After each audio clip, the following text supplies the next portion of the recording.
Let's talk about visual novels.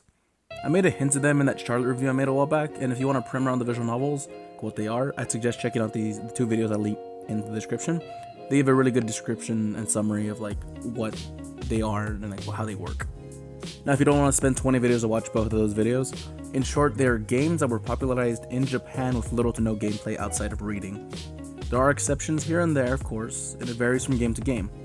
However, for the most part, you play from the point of view from the protagonist and get a static background, some background music, the character, their dialogue, your dialogue, and on occasion you get to choose a direction where to go. It's like an upgraded version of those choose your own adventure books, unless it's a kinetic novel, and then it's just a fancy book of music.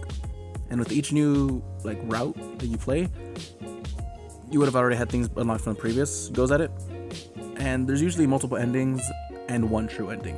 And depending on the genre, there can also be several bad endings and a harem ending as well. And get ready to spend at least 10 to 50 plus hours on completing these. You get your money's worth with these games, at least time-wise. Now, why would somebody want to play this sort of game? Well, story really, and porn in some cases.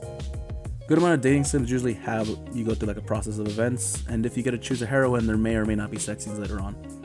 It's strange, but this is one of those cases where people more often play the game and for the plot more than the porn. At least there are more of those nowadays. There are dedicated porn games out there, don't worry, you get your fix, and people can just play those instead. Earlier visual novels are a different story, but that's getting off topic for now. Anyways, why do I bring up visual novels? Well, there are many cases nowadays where these get adapted into anime, for better or worse, and it's usually worse.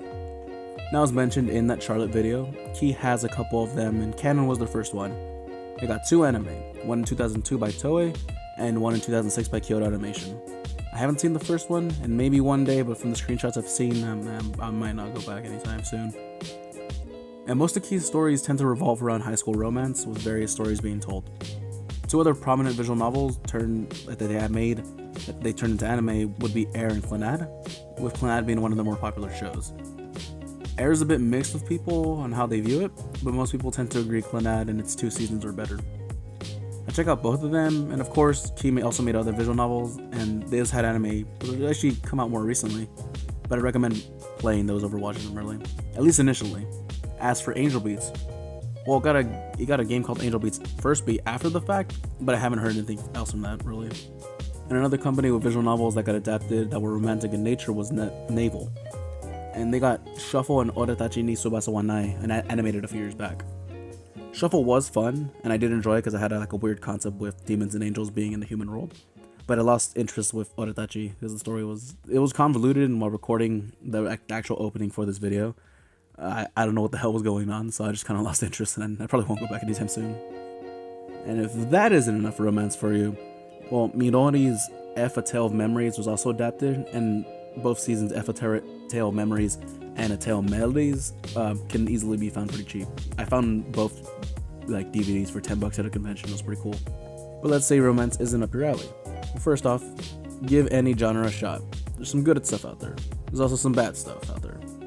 Anyways, if you're more into horror, the 7th expansion's Higurashi ni no Nakakoro ni may be up your alley. I don't know how to feel about actually recommending this one, because if you went into it not knowing that you're viewing multiple stories from the game in random succession, with each arc resetting the game of sorts, then you may get lost. It's kind of fucking weird. The other game, Umineko no Nakakoro ni, also got adaptation, but with that one I'd recommend playing the game over actually watching it though. And then Nitro Plus also has a visual novel that's like a Lovecraftian horror visual novel called Saya no Uta, but that one doesn't have an adaptation, and probably for the better, because the story in that one's kind of, I'd say check up the Wikipedia, not the wiki, and see if it's if you're into it. It's pretty cool though. And if you're more into suspense thrillers, Nitro Plus also has Steins Gate. That one got an adaptation and may be what you're looking for. And I hear it's actually one of the more true to the visual novel adaptations out there.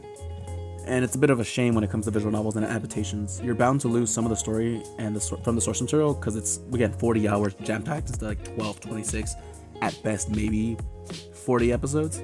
But really, that's to go to say with any sort of adaptation of anything, be it a manga, visual novel, light novel, video game. You lose a lot of the cool stuff that made the original source what it is. If you're more into battle and action, then Type Moon's Fate Stay Night anime could be for you. And really, since it's come out, it's had a number of sequels and spin-offs. And while another game, Tsukihime, hasn't got an adaptation. I hear people say there has, but I don't know. I don't think it's real.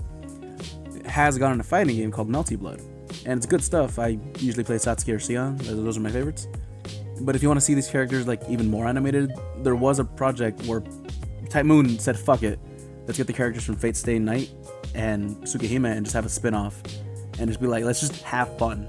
I kind of wish more studios would do this. It'd be fucking great. And speaking of fighting games, Arc System's Blaze Blue story mode was also in the form of a visual novel, and it had fighting in between certain pivotal points of the story. And its prequel visual novel actually was called The X-Blaze, that was released a couple years back, and it's set in like, I think 100 couple years like in the past. That explains like the events leading up to the Black Beast and Blaze Blue. And in terms of fighting games, I would recommend both Blaze Blue and Melty Blood if you're into like air dashers or can't like get the inputs for Street Fighter. And that's just a few of the shows and games that were adapted from visual novels or like incorporated them. There are plenty of more out there, and if you found something you like, and go ahead and check them out. You may just find something you really enjoy. If you're curious to check out some visual novels but don't know really where to find them, I'd say feel free to check out both True Remembrance and Katawa Shoujo. They're not the best ones out there, but they are a starting point. There are a few on Steam and fan sites, and you can find a lot of them just like using on like online databases. It requires some patching on region settings on your part in most cases, because they're, again, most of them were in Japan. And if there is no English patch, then you may just be out of luck.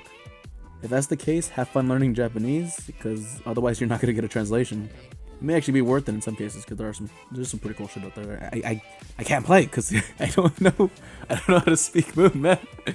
But yeah, it's a fun time. I recommend just at least looking into it and having fun with it.